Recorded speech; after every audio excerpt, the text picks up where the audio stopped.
Aujourd'hui, laboratoire numéro 1, identifier des ions par précipitation.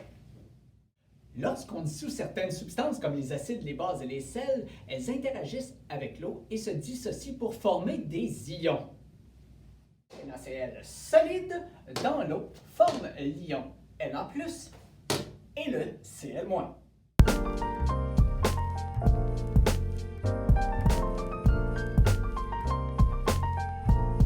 C'est l'heure du labo. Donc, en mélangeant ces ions avec d'autres ions, parfois il va y avoir une réaction.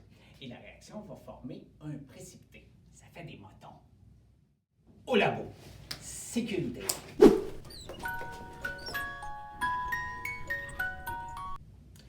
C'est le temps des manipulations.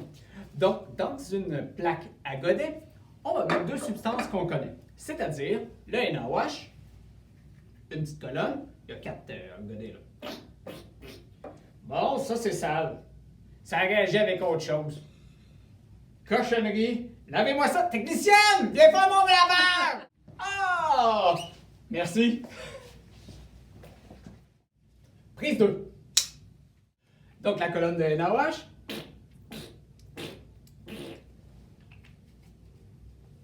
Et la colonne de Na2SO4.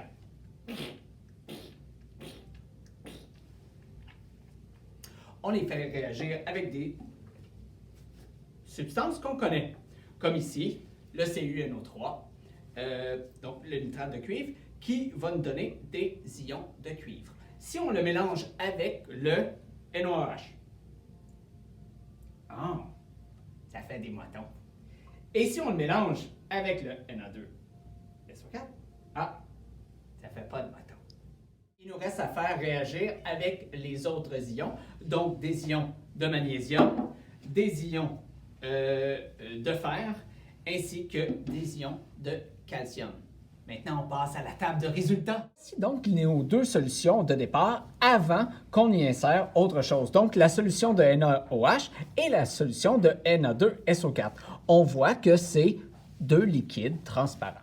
Donc, voici les résultats complets du laboratoire. Donc, pour la colonne du NaOH, on voit que le Ca2+, a fait un précipité, un léger précipité. Par contre, le Cu2+, un gros précipité.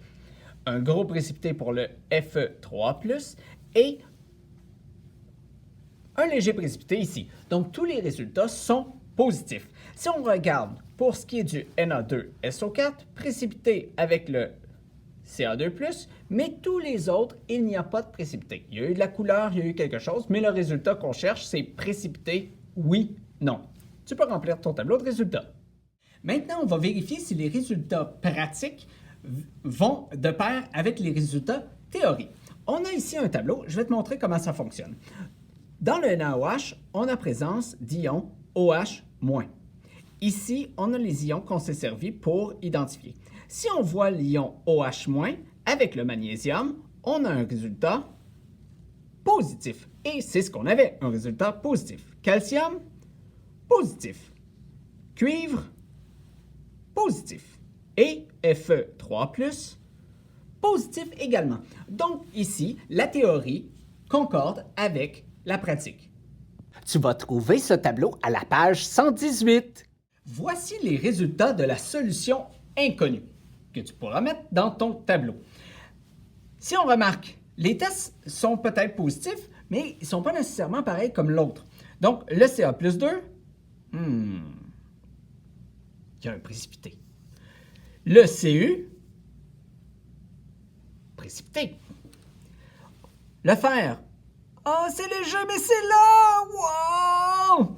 Le magnésium, oui, positif! Va consulter le tableau pour savoir quel ion possible tu as découvert. Wow! Alors, sur ce laboratoire, tu as maintenant les résultats. C'est à ton tour d'aller travailler. Go, go, go, go, go! Travaille, travaille, travaille, travaille!